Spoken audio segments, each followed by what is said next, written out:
Hello guys, my name is Amit और एक छोटा सा इंपॉर्टेंट वीडियो जो बहुत ज़रूरी हो रहा था। बहुत सारे स्टूडेंट्स ने मुझसे ये कमेंट सेक्शन में पूछा था कि सोर्सेज भी बताइए कहाँ कहाँ से पढ़ें, क्योंकि जो वीडियोस मैं डाल रहा हूँ वो सबसे इंपॉर्टेंट इश्यूज़ के ऊपर हैं। तो बहुत सारा पार्ट जो है छूटता भी है, जो कॉमन सिलेबस है आपका, और वो आप अब पूरे दिन में पढ़ते भी हो, तो वो लास्ट मंथ में आपको कहाँ से पढ़ना है, कैसे पढ़ना है, उसके रिगार्डिंग ये वीडियो है। एक वीडियो जो मैंने स्ट्रेटेजी और टाइम टेबल के ऊपर डाला था वो तो आप जरूर से देखा ही होगा आप लोगों ने। अगर नहीं देखा है तो उसको जरूर से देख लेना, क्योंकि वो काफी लोगों की हेल्प कर रहा है। और जो वीडियोस मैं डेली डाल रहा हूं, कल मैंने एमसीक्यूज ईपीएफओ के इकोनॉमी के मैंने डाले थे और उसको भी काफी लोगों ने अप्रिशिएट किया है। उससे पहले अकाउंटिंग प्रिंसिपल के डाले हैं, लेबर लॉज के डाले हैं, करंट अफेयर्स के डाले हैं। तो ये मैं डालता रहूंगा और ज्यादा मेरा जोर रहेगा जो पोर्शन सबको मुश्किल लगता है, labour laws, accounting principle, social security in India और करंट अफेयर्स, ज्यादा जोर इस पे रहेगा। तो वो तो बिल्कुल आपको छोड़ने ही नहीं है। इसके अलावा आपको सोर्सेस कौन से होंगे जहां से आपको पढ़ना है, कितना पढ़ना है, क्या पढ़ना है, कैसे पढ़ना है, ये बताने के लिए मैंने ये वीडियो डाला है। तो ये लास्ट 30 दिन जो है उसमें क्या आपकी स्ट्रेटेजी रहेगी, कौन से सोर्सेज रहेंगे। देखो, हम सबसे पहले पॉलिटी लें तो लक्ष्मीकांत उसका सबसे इंपॉर्टेंट सोर्स है। उसके अलावा कोई भी उसका बढ़िया सोर्स नहीं है। और बाकी सोर्सेज से कोई एक्सप्लेनेटरी हो सकते हैं, ठीक है, क्वेश्चंस आप लगा सकते हो, लेकिन जो लक्ष्मीकांत की जो बुक है ना, वो खुद ही एक तरह से एक नोट्स का एक पुलिंदा है। ये मान लो हर लाइन में उसमें नोट्स ही है, वो उसमें क्वेश्चन बनता है। अब ध्यान आपको कौन सा रखना है। सबसे पहले जो चीज है ना, जो बेसिस आपके सारे प्रिपरेशन का, वो है आपका करंट अफेयर्स।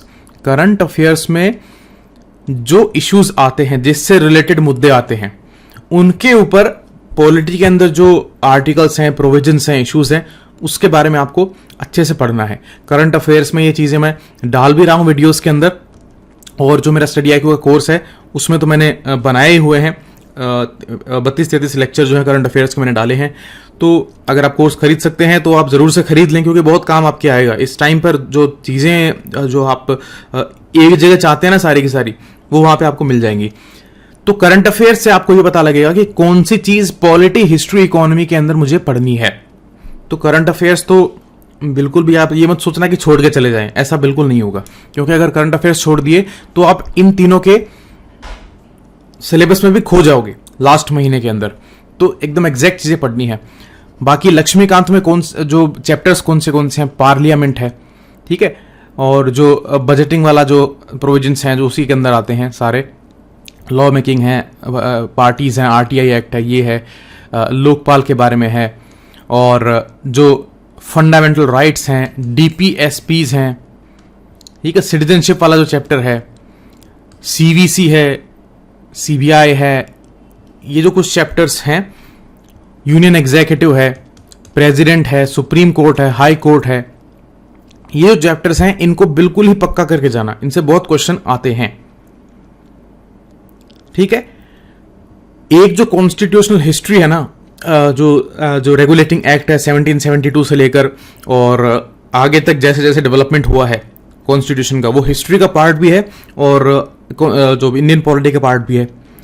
लॉज कैसे बने थे, जो कोड्स कैसे आए थे, एजुकेशन के रिगार्डिंग कौन सा क्या डिक्लेरेशन आया था, कौन सा क्या इनिशिएटिव हुआ था।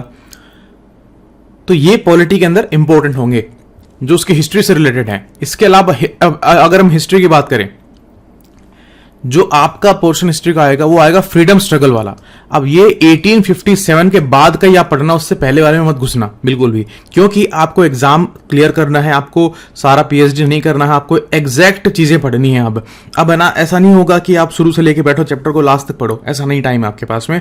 आपको चुननी पड़ेंगी बेस्ट चीजें, बेस्ट टॉपिक्स, और उनको अच्छे से दिमाग में बैठा के जाना है। क्योंकि अगर आसपास का आपने पहले पढ़ा ही हुआ है, एग्जाम में जब आप एमसीक्यू सॉल्व करोगे तो उसको देखकर आप आराम से कर दोगे। मोस्ट ऑफ द केसेस में आपको वो चीज याद हो जाएगी, क्लिक हो जाएगी और आप उसको कर दोगे। और अब आपको पढ़ना है सिर्फ एग्जैक्ट जो टॉपिक्स हैं, जैसे कि इंडिया में जो लेबर मूवमेंट है उसकी हिस्ट्री, जो मैंने जो अभी एक लेक्चर लिया था जिसके अंदर अंबेडकर और उनके कंट्रीब्यूशन के बारे में बताया था, लेबर लॉज के बारे में बताया था। लेबर लॉज वाला जो फर्स्ट सेकंड जो लेक्चर था ना, वो बहुत इंपॉर्टेंट है। उसमें हिस्ट्री का भी इशू है बहुत सारा। तो वो आपको जरूर से याद रखना है।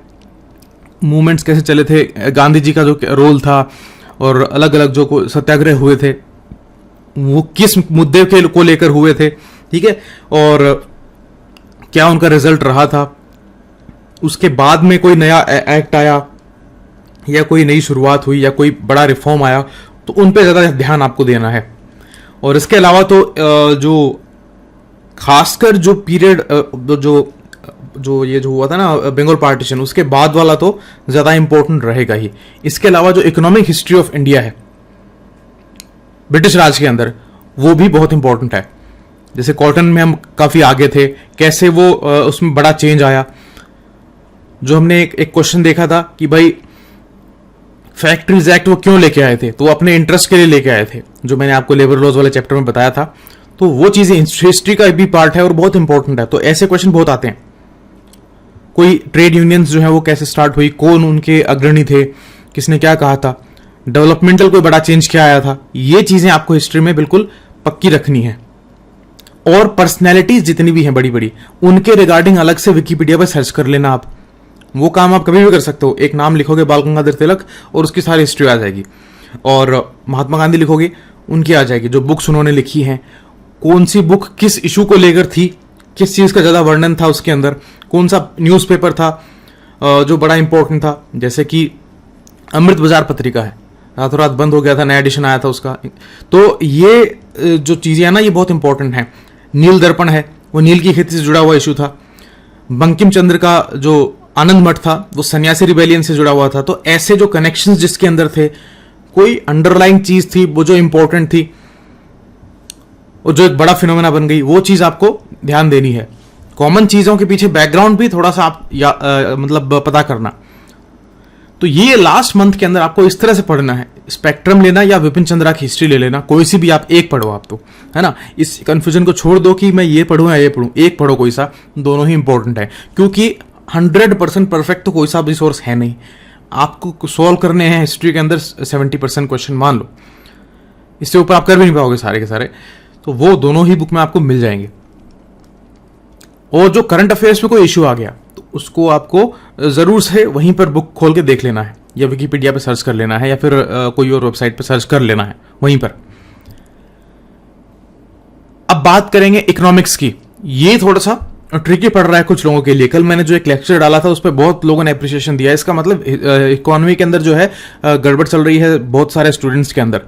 तो मैं कोशिश करूंगा इकोनॉमी के अंदर और लेक्चर्स लेके आऊं जो बेसिक्स क्लियर करते हैं और करंट अफेयर्स वाले हैं, क्योंकि बेसिक्स भी इंपॉर्टेंट है इकोनॉमी के अंदर, और जो उससे रिलेटेड जो इश्यूज करंट में आ रहे हैं। देखो, क्वेश्चन हमेशा करंट इश्यूज के ऊपर ही आएगा, लेकिन उसके लिए बेसिक अंडरस्टैंडिंग होना बहुत जरूरी है। तो अगर आपको जैसे बड़ा इशू है डेवलपमेंट फाइनेंशियल इंस्टीट्यूशन जो है सरकार लाना चाह रही है, क्यों लाना चाह रही है, उसका क्या रीजन है, वो करंट अफेयर का इशू भी हो गया, इकोनॉमी का इशू भी हो गया। और जो जैसे मैंने कल एक पूछा था डेट वाला जो इशू था, रोल ओवर रिस्क मैंने पूछा था क्वेश्चन के अंदर कल। तो इन चीजों का बेसिस क्या है, बैकग्राउंड क्या है, बेसिक्स क्या है इनके रिगार्डिंग इकोनॉमी के अंदर, वो आपको क्लियर होने चाहिए। इंडेक्सेस जो हैं ये क्यों ये कहां से बनी थी, कौन इसको इशू करता है, ठीक है। इन्फ्लेशन का बहुत एक बड़ा इंपॉर्टेंट टॉपिक होता है, वो हमेशा ही हर दिन करंट अफेयर के इशू में रहता है, लेकिन इन्फ्लेशन के बारे में आपको पता ही नहीं है तो आपको एक भी समझ में नहीं आएगा। एक बार पढ़ोगे फिर भूल जाओगे, लेकिन अगर आपको समझ में आ गया तो रिवीजन करने की भी जरूरत नहीं है। इकोनॉमी एक ऐसी चीज है। तो मैं कोशिश करूंगा लास्ट जो 5 सितंबर तक जितने भी वीडियोस में डाल सकूं इकोनॉमी के, वो मैं डालूंगा, और उसमें आपको काफी हेल्प मिलेगी। तो जो मैं वीडियो डालता हूं उसको बिल्कुल छोड़ना मत। और बाकी जो कोर्स स्टडी IQ पे है उस पर मैंने बहुत अच्छे से समझा रखा है इकोनॉमी के अंदर, और बहुत लोग, सारे लोगों ने उसको अप्रिशिएट किया है। बेस्ट लेक्चर्स उनको बताया था, लेकिन वो हेल्प सही में करेंगे आपकी। अगर आपके पास कोर्स है तो उनको रिवाइज करें, नहीं है तो आप खरीद भी सकते हैं। तो ये डायनामिक है इशू, करंट अफेयर्स और इकोनॉमी को क्लब करके पढ़ना है। मैंने आपको टाइम टेबल और स्ट्रेटेजी वाला जो वीडियो मैंने डाला था लास्ट 30 डेज वाला, उसमें मैंने पूरा आपको बताया भी था। और सोर्स क्या होगा, तो सोर्स है बेसिक्स। आपको बिल्कुल कंफ्यूज हो रहे हो तो रमेश सिंह की बुक है वो उठा लो, और एक उससे भी ज्यादा मतलब बिल्कुल ही शुरुआती वाला स्टेज हो रहा है, और आपको ये करना है कि भाई 30 दिन में ही मैं तो इकोनॉमी करूंगा जो भी मैंने कुछ करना है। तो आप सरसरी एक निगाह से, सरसरी क्या मतलब जल्दी जल्दी आप रीडिंग लगा सकते हो, जो एनसीईआरटी है उसमें जो इकोनॉमी के बेसिक्स हैं उनको जल्दी जल्दी आप पढ़ लो, 2 घंटे में पूरा पढ़ भी लोगे आप, जल्दी जल्दी पढ़ना आपको। उसके बाद में रमेश सिंह उठाओ, या फिर प्रतियोगिता दर्पण का एक स्पेशल इशू आता है इंडियन इकोनॉमी का, ये इससे पढ़ लो या रमेश सिंह से पढ़ लो, कोई से भी पढ़ सकते हो आप। पढ़ना कौन सा है, जो इंपॉर्टेंट इश्यूज हैं, जैसे कि उसके अंदर एक्सटर्नल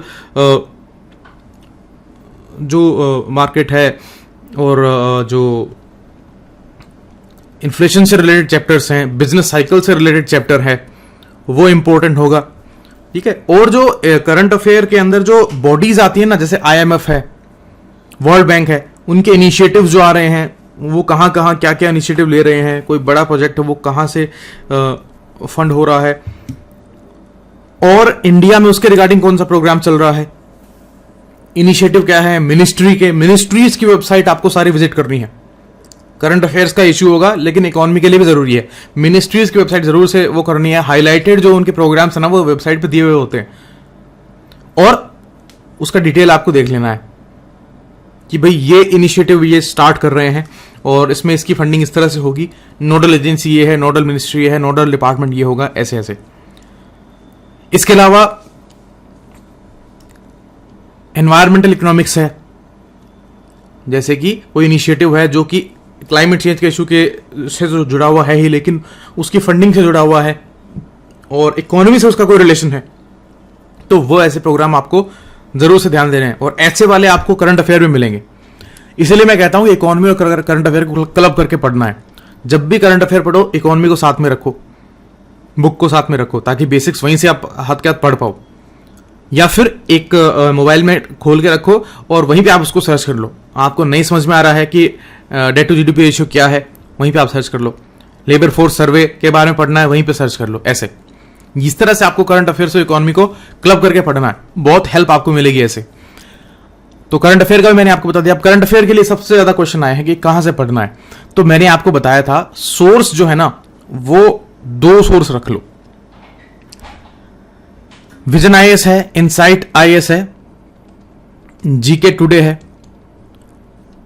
जो आपको हैंडी लग रहा है ना, जिसमें आपको कॉन्फिडेंस आ रहा है, वहीं से पढ़ना स्टार्ट कर दो, ठीक है।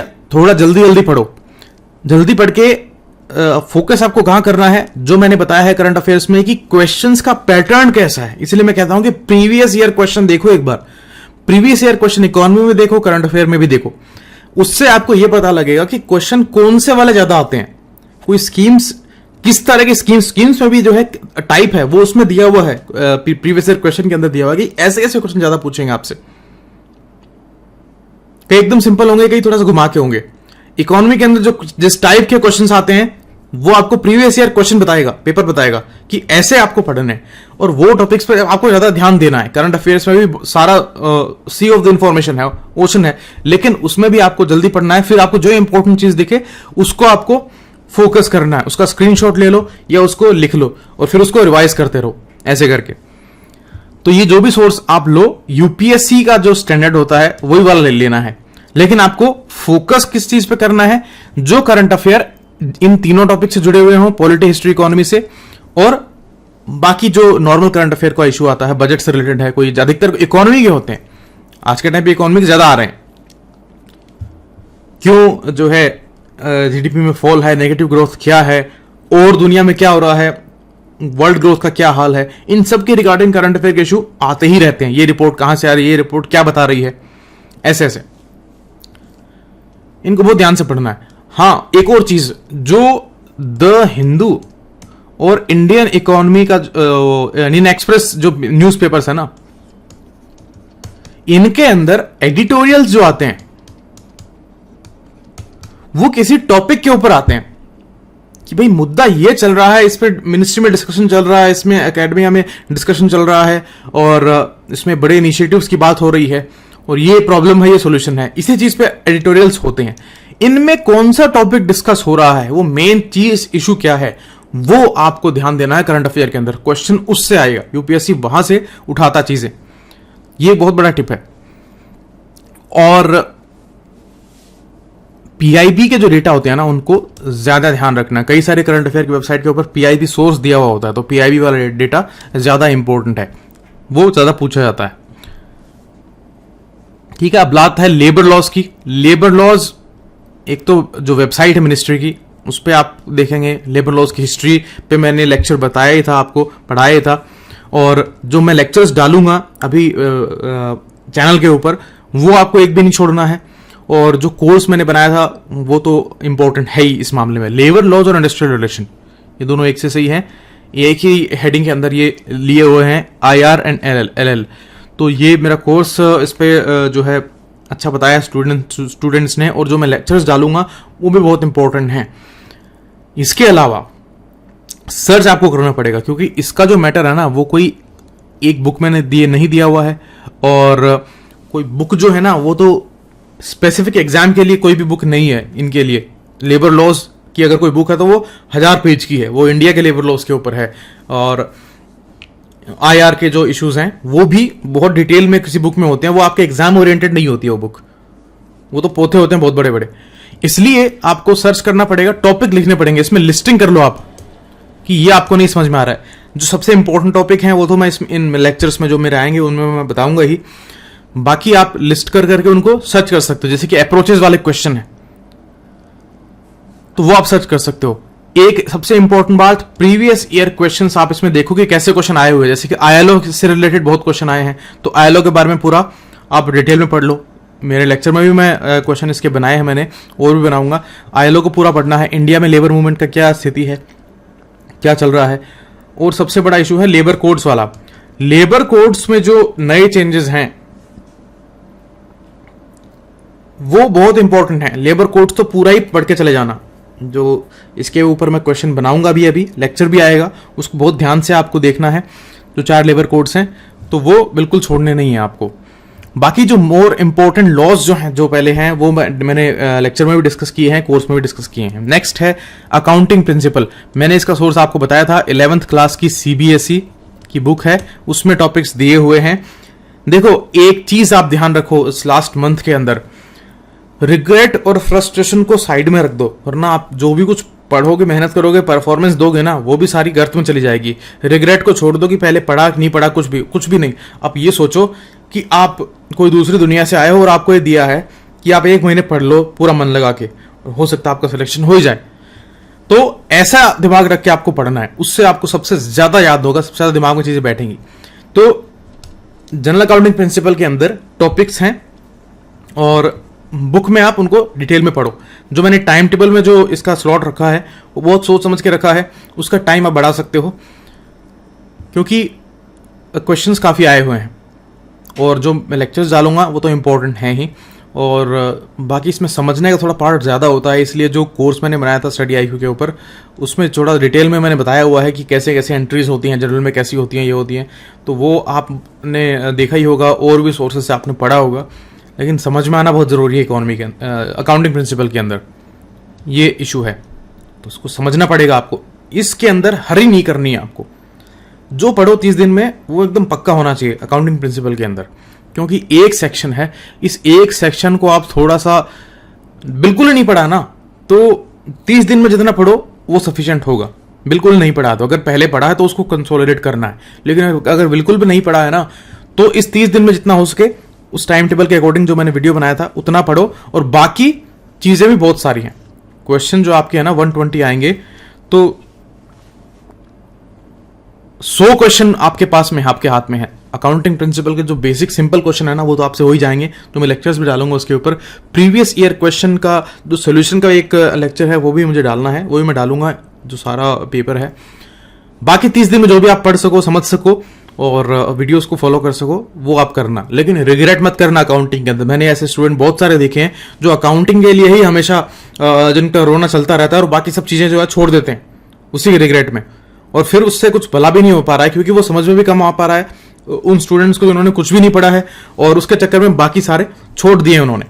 तो ऐसा नहीं करना आपको ये करना है, टाइम टेबल मैंने बताया है उसके अकॉर्डिंग ही आपको अकाउंटिंग प्रिंसिपल समझना है, पूरा मन लगा के समझना है। जितना आप समझ पाओ उससे आपके जितने भी क्वेश्चन होते हैं ना वो सफिशिएंट है। उसके लिए रिग्रेट मत करना, क्योंकि ऐसे बहुत सारे स्टूडेंट्स होंगे, मैं आपको रियलिटी बता रहा हूं, बहुत सारे स्टूडेंट्स होंगे जो बिना अकाउंटिंग पढ़ के भी इस एग्जाम को क्लियर करेंगे, और मैं उन्हीं में से एक था। इस बार भी ऐसे होंगे। नेक्स्ट है जीके एंड साइंस।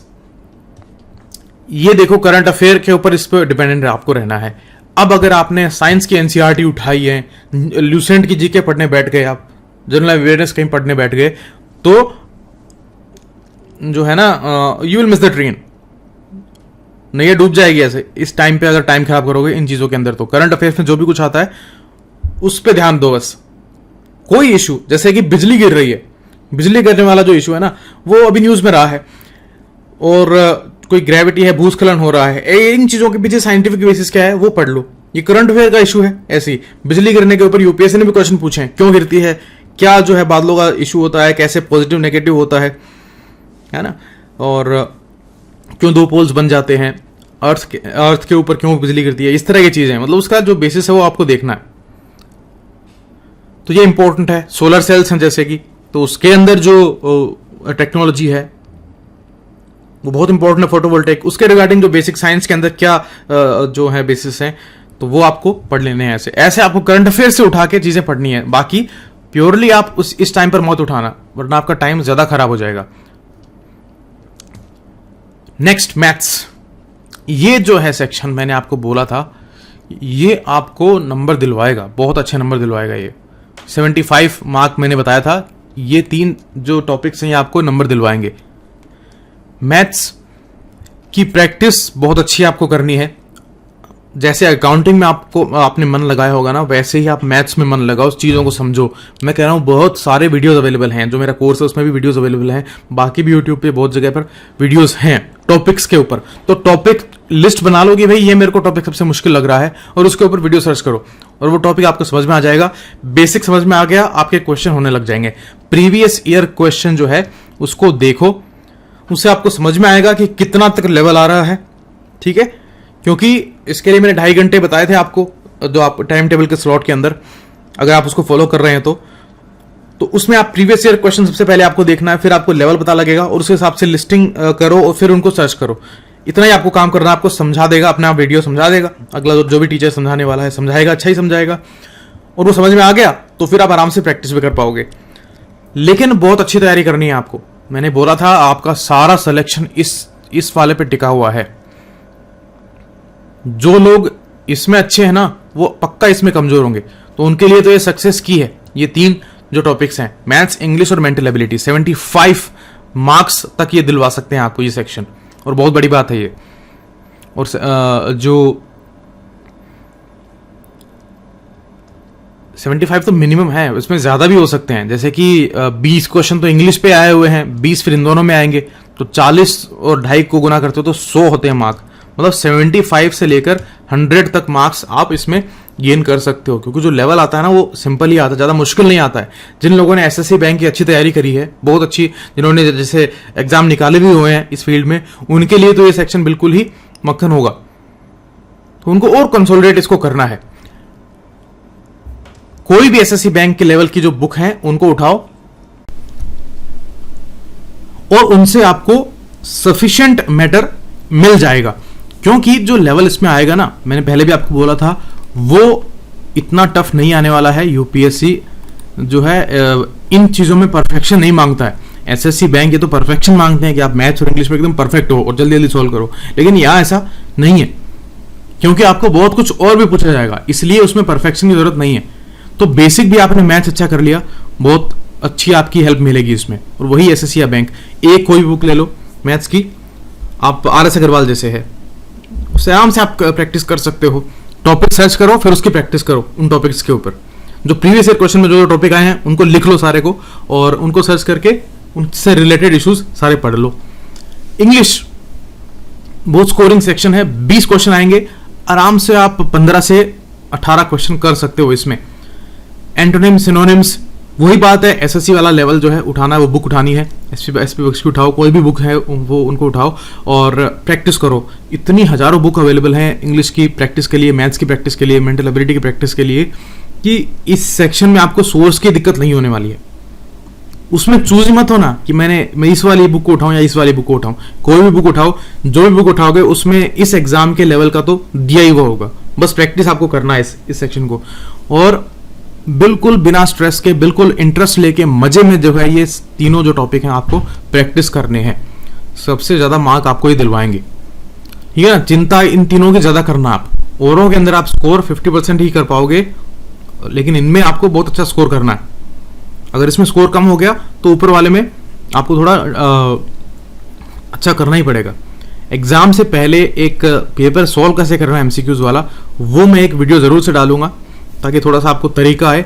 और बाकी जो मेरे वीडियोस हैं, अभी जो इकोनॉमी का मैंने डाला है वो जरूर से देखना, जो पहले मैंने डाले हैं वो सारे जरूर से देखना, हेल्प आपकी जरूर से करेंगे, क्योंकि ऐसे वीडियो मैंने बनाए हैं कि आपका लास्ट मंथ में टाइम नहीं खराब होगा, कुछ ना कुछ हेल्प ही होगी, ठीक है।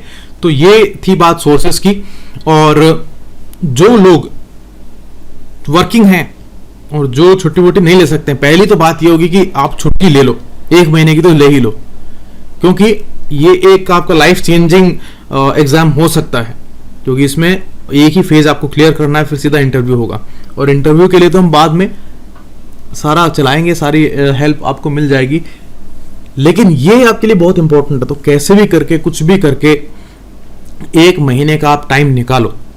अगर आप टाइम बिल्कुल ही नहीं निकाल पा रहे हो, ऐसे सिचुएशन में फंसे हुए हो, तो दिक्कत तो है ही।